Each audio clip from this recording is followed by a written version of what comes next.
Good morning, good afternoon, good evening. दोस्तों, Kevin Lopez back from personal tutor.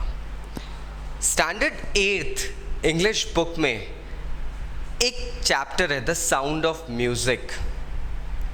Chapter बड़ा अच्छा है, 2 parts में डिवाइडेड है. मैंने अपने प्रीवियस वीडियोस में इसका फर्स्ट पार्ट मेंशन करा है. प्रॉबेबली आज मैं आपको सक्सेसफुली सेकंड पार्ट समझा पाऊँ. फ्रेंड्स, सेकंड पार्ट का नाम है the shehnai of Bismillah Khan. ये उस्ताद बिस्मिल्लाह खान के बारे में एक ऐसा चैप्टर है जो बताता है आपको कि किस तरीके से एक ऐसा पर्सन जो एक मुस्लिम घराने को बिलोंग करता है, इंडियन संस्कृति, हिंदू सभ्यता को कैसे एक्सेप्ट करके उसे पूरी दुनिया में फैला चुका है. So let us understand. Chapter शुरू होता है एक उल्लेख से. It makes you understand that emperor Aurangzeb ने पुंगी, एक म्यूजिकल इंस्ट्रूमेंट हुआ करता था. You can see it over here. This is pungi. इस म्यूजिकल इंस्ट्रूमेंट को बैन कर दिया था because it was very shrill, gave out a very shrill voice and it was like people use to get irritated out of it. इन्होंने उसे ban कर दिया कि अब ये हिंदुस्तान में नहीं बजेगी. अब ये प्रॉब्लम हो गई, एक म्यूजिकल इंस्ट्रूमेंट बंद हो गया. तब एक बार्बर, नाई, हेयर कटिंग पे, सलून पे आपको मिलते हैं दोस्तों. तो उस नाई ने, जो कि एक म्यूजिशियन फैमिली का एक नाई था, उसने जाके इस पुंगी में कुछ चेंजेस करे हैं. अब वो चेंजेस ये थे कि उसने इम्प्रोवाइजेशंस में थोड़ा सा पाइप को लॉन्ग कर दिया, 7 होल्स उसमें कर दिए फॉर 7 डिफरेंट नोट्स. एंड चूंकि इसको एक नाई ने बजाया था और इसका परफॉर्मेंस भी दिया गया था इन द इंपीरियल कोर्ट. अब एक नाई ने एक साज बनाया है. इस कारण से इस नए इंस्ट्रूमेंट, जो कि बहुत मेलोडियस टोन देता था, का नाम रखा गया शहनाई. बड़ी लाइक इंटरेस्टिंग और इन्फैचुएटिंग स्टोरी है कि शहनाई बनी कैसे थी. फिर हम देखते हैं शहनाई बेसिकली इतनी मेलोडियस साउंड देती थी कि इसे अब किसी शुभ कार्य की शुरुआत में बजाना एंड ऑल शुभ समझा गया. मतलब ऑस्पिशियस एक चीज़ रखते थे शुभ चीज़ के लिए. शादियों में, मंदिरों में शहनाई बजने लगी थी क्योंकि शुभ कार्य की शुरुआत हो रही है. Initially shehnai was part of a नौबत. Nawbat is basically group of 9 musical instruments that are present in the imperial court. उस्ताद बिस्मिल्लाह खान ने उस लेवल से उठा के शहनाई को इंडियन क्लासिकल लेवल पे एक ओहदा दिया. किस तरीके से? Late us understand. उस्ताद बिस्मिल्लाह खान बेसिकली बिलोंग करते थे एक म्यूजिकल लाइक मैस्ट्रोस की फैमिली को, जो कि ऑलरेडी इंपीरियल कोर्ट में शहनाई प्ले करते थे. 5 साल की उम्र में डुमराव, बिहार में एक कस्बा है, एक ज़िला है, वहाँ पे गुल्ली डंडा खेलते हुए, एक गेम होता है छोटा सा, गुल्ली डंडा खेलते हुए एक बच्चा बड़ा हो रहा है. He belongs to a musical family. लेकिन उस बच्चे के अंदर एक कला है. वो हमेशा बिहार जी के मंदिर जाके भोजपुरी में चैत गाता था. वहाँ के राजा ने खुश होके इनको 1.25 किलो का लड्डू भेंट करना शुरू करा और उससे बड़े चाव से खाते थे. उस लड्डू के लिए उस्ताद बिस्मिल्लाह खान 5 साल की उम्र में जाके रेसिटेशंस देते थे. 80 साल हो गए अब उस बात को. अब तो भारत रत्न मिल चुका है. फिर हम देखते हैं इनका बर्थ जो हुआ था 21 मार्च 1916 को रसूल बख्श खान इनके ग्रैंडफादर थे, जो कि रॉयल कोर्ट में शहनाई नवाज थे, मतलब शहनाई बजाने वाले।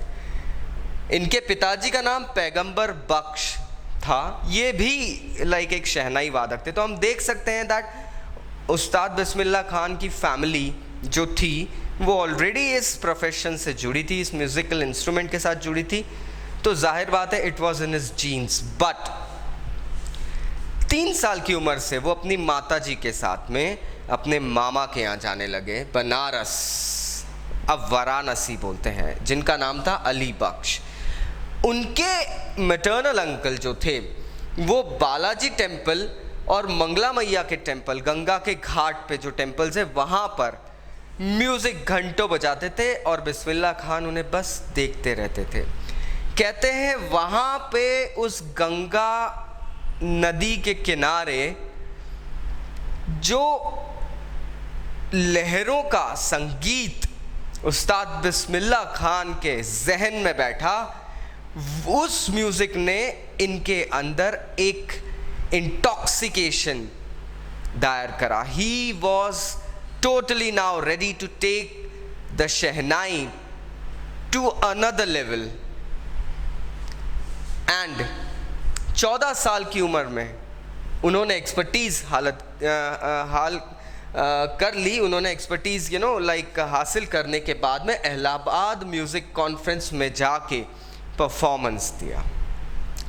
उस्ताद फैयाज़ खान ने इनको तब शाबाशी दी थी। दोस्तों ये बहुत बड़े बड़े नेम्स है, उस्ताद फैयाज़ खान, रसूल बख्श खान, ये लोग कह सकते हैं दे वर द बाप्स of the shehnai and classical music in India, at times, that is pre independence.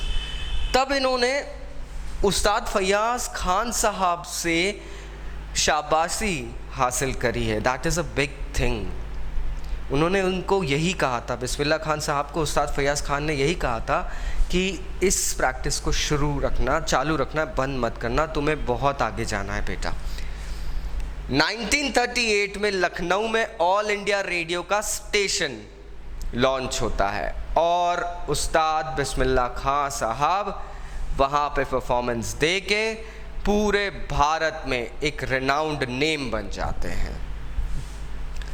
जब भारत को आज़ादी मिली तो 15 अगस्त 1947 को लाल किले पे जब पंडित जवाहरलाल नेहरू, महात्मा गांधी जैसे बड़े बड़े लोग बैठे हुए थे और पंडित जवाहरलाल नेहरू ने अपना famous speech that is tourist with destiny दिया था, तब उस्ताद बिस्मिल्लाह खान साहब ने राग काफ़ी का परफॉर्मेंस दिया था लाल किले पे।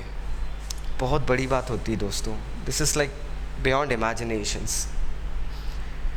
भारत ही नहीं, भारत के अलावा काफ़ी सारे देशों में बाहर भी इन्होंने अपनी धुन का डंका बजाया, इस भारतीय कला को इन्होंने फेमस करा। कहते हैं अफ़गानिस्तान के किंग ज़हीर शाह ने बिस्मिल्लाह खान साहब को अपने यहाँ पे म्यूज़िक, अपनी कोर्ट में म्यूज़िक प्ले करने के लिए, शहनाई बजाने के लिए बुलाया था और इतने इम्प्रेस हुए थे कि उन्हें रॉयल कोर्ट और कारपेट्स और गिफ्ट्स एंड ऑल थिंग दी थी। मूवी डायरेक्टर विजय भट्ट साहब इनके इस म्यूज़िक से इतने इम्प्रेस हुए थे कि उन्होंने तो अपनी एक मूवी का नाम ही इस म्यूज़िकल इंस्ट्रूमेंट पर रख दिया था, दैट वाज गूंज उठी शहनाई।